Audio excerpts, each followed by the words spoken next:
Good evening friends, ओम नमः शिवाय। दोस्तों, ये कल वाला अध्याय का दूसरा पार्ट है कोटि रुद्र संहिता।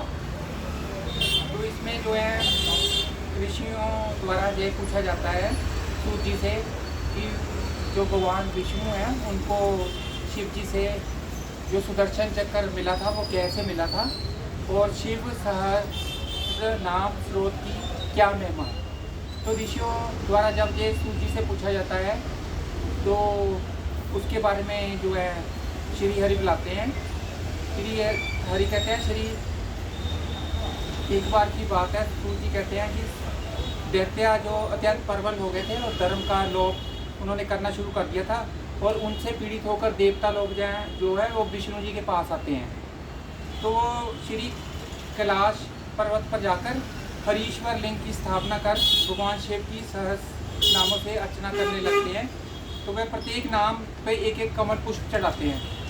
तो इस तरह वो एक दिन भगवान शंकर की भक्ति भाव से परीक्षा लेने के लिए भगवान शंकर आ जाते हैं।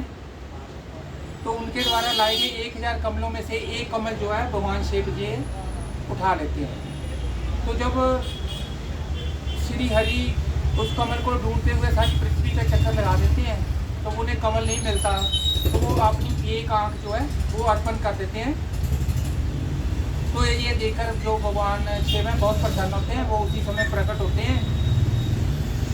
तो उन्हें विष्णु जी से वर मांगने को कहते हैं। तो विष्णु जी कहते हैं कि हमें देवताओं को दैत्यों ने बहुत परेशान कर रखा है, तो मेरे पास अयुद्ध दैत्यों को मारने का कोई सामर्थ्य नहीं है, तो आप की शरण में इसलिए हैं।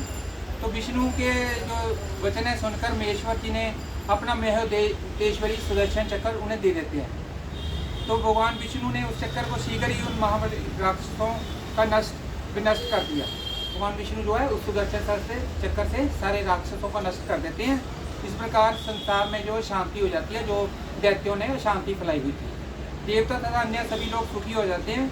भगवान शिव ने अपना सुदर्शन चक्र देते हुए कहा, हरे सब प्रकार के नरकों की शांति के लिए तुम्हें मेरे स्वरूप का ध्यान करना चाहिए। कहते हैं आप जब भी कोई नर्क हो तो मेरे स्वरूप का मेरा ध्यान कीजिए और अनेक दुखों का इससे नाश हो जाएगा। और इसके साथ ही आप सहस्त्र नाम स्त्रोत का पाठ करते रहिए, तो इससे सब दुखों का नाश हो जाएगा। यह जो उत्तम स्रोत है, इससे रोग सब नाश हो जाते हैं और विद्या और धन देने वाला है और संपूर्ण अभीष्ट फल जो अच्छे फल हैं इससे मिलते हैं और पुण्य मिलता है तथा सदा ही मेरी भक्ति देने वाला है ये जो है। तो इस प्रकार कहकर सर्वेश्वर भगवान श्री हरि के अंक को स्पर्श करके देखते देखते भगवान शिव अंतर्ध्यान हो जाते हैं। ऋषियों के पूछने पर सूत जी ने कहा, शिव सहस्त्र नाम स्त्रोत को सुनाकर उसकी महिमा का वर्णन करते हुए कहा कि जो प्रातःकाल नित्य भगवान शिव की पूजन करने के बाद जो इस शिव सहस्त्र नाम स्त्रोत को करता है तो इस लोक में तो मनोरथ पूर्ण करने वाली संपूर्ण स्थिति प्राप्त कर लेता है। तो अंत में जो सजातीय मुक्ति जो उसे मुक्ति मिल जाती है और इसमें कोई संशय नहीं है। इसके बाद है महाशिवरात्रि की विधि एवं महिमा। ऋषियों इन्हें फिर सूत जी ने पूछा, वे कौन सा जो व्रत है जिससे शिव जी बहुत प्रसन्न होते हैं और बहुत संतुष्ट होते हैं और उसे भोग और किस व्रत से भोग और मोक्ष मिल जाता है, तो उसका आप वर्णन कीजिए। तो इस प्रकार सूत जी कहते हैं कि यही प्रश्न जो है ब्रह्मा विष्णु और पार्वती जी ने जो है शिव जी से पूछा था, उस समय जो उन्होंने इसका जवाब दिया था वही जवाब मैं यहाँ पे देता हूँ। भगवान शिव बोले थे, वैसे तो मेरे बहुत से व्रत हैं जो भोग और मोक्ष देने वाले हैं, लेकिन जो 10 शैव व्रत जिसे कहते हैं ऐसे 10 व्रत हैं जो ज्वाल श्रुति जी ने विद्वान ने कहे थे वो हैं। तो द्विजों द्वारा जतन सदा इन व्रतों को पालन करना चाहिए। परंतु जो मोक्ष लेना चाहते हैं वो उनके लिए वो भी 4 व्रत हैं। उनमें से एक तो है शिव जी की पूजा करनी चाहिए, दूसरा रुद्र के जो मंत्रों का जप करना चाहिए, तीसरा जो है शिव की उपासना करनी चाहिए और चौथा जो है काशी में मृत्यु हासिल करनी चाहिए। काशी में जाकर जो है मृत्यु पानी चाहिए। यह मोक्ष के 4 सनातन मार्ग हैं। इन चारों से शिवरात्रि जो है, शिवरात्रि का जो व्रत है वो सबसे अच्छा है इनमें से, इसे अवश्य करना चाहिए। यह कोई भी कर सकता है, स्त्रियाँ, बच्चे, आश्रम में रहने वाले देवता आदि कोई भी इस महान व्रत को कर सकता है। जो ये वैसे तो ये प्रत्येक मास की कृष्ण जो पक्ष होता है उसकी चतुर्थी को आता है जो शिवरात्रि, लेकिन फागुन मास की शिवरात्रि जो है वो मेन शिवरात्रि होती है, महाशिवरात्रि होती है, जिस दिन अर्धरात्रि के समय चतुर्दशी तिथि विद्यमान होती है। उसी समय जो है उठकर इंसान को व्रत का ग्रहण कर लेना चाहिए और व्रती को प्रातःकाल उठ के स्नान वगैरह करने के बाद शिव जी की पूजा करनी चाहिए। तो फिर वो उसके बाद शिव जी का पूजन करने के बाद शिव को नमस्कार करना चाहिए और किसी शिवालय में जाकर, जैसे मंदिर में कहीं जाके शिवलिंग की विधिपूर्वक पूजा करनी चाहिए। तत्पश्चात जो है श्रद्धापूर्वक व्रत का संपन्न करके शास्त्र प्रसिद्ध कोई शिवलिंग है तो वहाँ जो को मशहूर शिवलिंग है वहाँ पास जाकर चारों प्रहर जो है पूजन करना चाहिए। तो अगर शिवलिंग नहीं है तो 4 जो मूर्तियाँ होती हैं ना उनका पार्थिव शिवलिंग का निर्माण उससे कर लेना चाहिए और चारों प्रहर रात को उसकी पूजा करनी चाहिए। तो रात्रि में जो है गीत संगीत गीत वाद्य आदि लगा लेना चाहिए, तो एक तरह से जागरण करना चाहिए रात को। तो फिर प्रातःकाल उठ के फिर स्नान करके तो फिर जो शिव की पूजा करके साधु संतों को अपनी जो श्रद्धा के अनुसार भोजन वगैरह कराना चाहिए। तो इसके बाद शिवरात्रि व्रत उद्यापान विधि है। शिवरात्रि का व्रत जो है 14 मार्च तक करना चाहिए और त्रयोदशी में एक समय का भोजन करके जो है चतुर्दशी है उसमें शिव व्रत जो का उपवास करना चाहिए और नित्य कर्म अपने करने के बाद किसी शिवालय यानी मंदिर में जाके शिव की पूजन करनी चाहिए। उसके बाद सोने और तांबे का बना कोई कलश स्थापित कर लेना चाहिए और उसमें शिव जी की और पार्वती माता की सोने की जो है बनी प्रतिमा रखें। अगर कोई गरीब है तो वो जरूरी नहीं है, जिसके पास पैसे नहीं है वो सोने तांबे की रखे, वो वैसे भी शिव व्रत रख सकता है। तो जो जिसके पास पैसा है जो बहुत ही ताकतवर मनी में है तो वो जो है सोना चांदी का ऐसे कर सकता है। तो रात्रि के प्रत्येक प्रहर में शिव पूजन करना चाहिए और भगवत कीर्तन जैसे मैंने बताया रात्रि को भी चारों प्रहर पूजा करनी चाहिए और भजन कीर्तन आदि करना चाहिए। तदनंतर भगवान महेश्वर सदाशिव पुष्पांजलि अर्पण प्रार्थना करनी चाहिए। इस महाशिवरात्रि व्रत का व्रतराज कहा जाता है, इसकी महिमा और इसके फल का वर्णन नहीं किया जा सकता। उसके बाद है मुक्ति और भक्ति के स्वरूप का विवेचन। ऋषिगण जो है वे पूछते हैं सूची मुक्ति की चर्चा करें, मुक्ति क्या है, यह मुक्ति क्या है और कैसे अवस्था में होती है। तो सूर्य जी कहते हैं संसारिक दुखों का नाश करने वाली एवं परम आनंद देने वाली मुक्ति 4 प्रकार की होती है। यह स्वरूप्या, श्लोक्या, सनिध्या और चौथी संयोज्या होती है। इस शिवरात्रि व्रत से सब प्रकार की मुक्ति सुलभ हो जाती है, आसान हो जाती है। एवं ईश्वर यह सारा जगत जो है जिससे उत्पन्न होता है, जिसके द्वारा पालन होता है वो शिव ही हैं तथा जिससे जो ही कर्ता बर्ता हरता जो इस संसार को जन्म देते हैं, पालन करते हैं और जो ही संहार करते हैं वो शिव जी हैं। इनसे ही पूरा जगत जो व्यापक है, शिव का रूप जो है वही है, वह सब शिव ही है। शिव तथा सत्य ज्ञान अनंत एवं सच्चिदानंद नाम से प्रसिद्ध है। जैसे काश जो सब जगह व्यापक है उसका शिव तत्व भी वैसे सब जगह पे सर्वव्यापी है।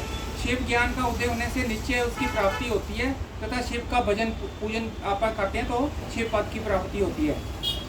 तो संसार में ज्ञान प्राप्ति कठिन है, लेकिन भजन शिव जी कहते हैं कर लेना चाहिए। भजन करना आसान है, लेकिन भजन और जो ज्ञान में कोई फर्क नहीं है। जो इनमें ज्ञान में जो भजन में फर्क रखता है तो उसको जो है जो शिव की भक्ति में फर्क रखता है उसको ज्ञान प्राप्त नहीं होता। संसार में ज्ञान प्राप्ति में ज्ञान जो स्वरूप होता है मोक्ष दाता परमात्मा शिव भजन के अधीन है और जो शंभु की भक्ति जो है वो ज्ञान जननी है मानी गई है।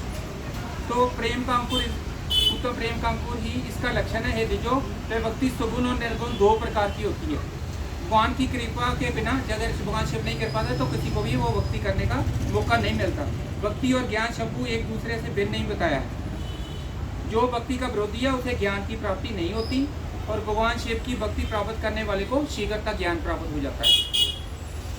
तो भक्ति करनी चाहिए सबको। इसके बाद है शिव, विष्णु, रुद्र और ब्रह्मा के स्वरूप का विवेचन। तो ऋषियों द्वारा सूची से पूछा जाता है शिव क्या है, ब्रह्म क्या है, तो रुद्र क्या है, तो ब्रह्म कौन है, तो इसमें सबसे निर्गुण कौन है। वो कहते हैं भी सूची कहते हैं शिव ही जो है वही जो है रुद्र हैं। तो वो जब वो लडाख से ब्रह्मा जी के प्रकट हुए तो वो उन्होंने कहा एक कहावत के अनुसार तो वो रुद्र हो जाते हैं। और जिन्होंने इस सृष्टि को बनाया है वो भी शिव ही हैं, तो वो निर्गुण भी शिव ही हैं। जब उनके सुकून होने की उन्होंने इच्छा की तो पहले उन्होंने जो है विष्णु जी को अपने, हमें पता ही है, दाईं हाथ से उन्हें अपना उत्पन्न किया था, और फिर उन्होंने जो है ब्रह्मा जी को नाभि कमल से अपने विष्णु जी की से उत्पन्न किया। तो उसके बाद विष्णु जी जो थे वो पानी में ही उन्होंने काफ़ी तपस्या की। तो वो फिर उसमें जो जो जगह थी वो काशी थी, काशी में की थी, जिसे हम तपस्थली, जहाँ तपस्या की थी वो तपस्थली पंचक्रोशी काशी नाम से विख्यात है, जहाँ पे उन्होंने तपस्या की थी।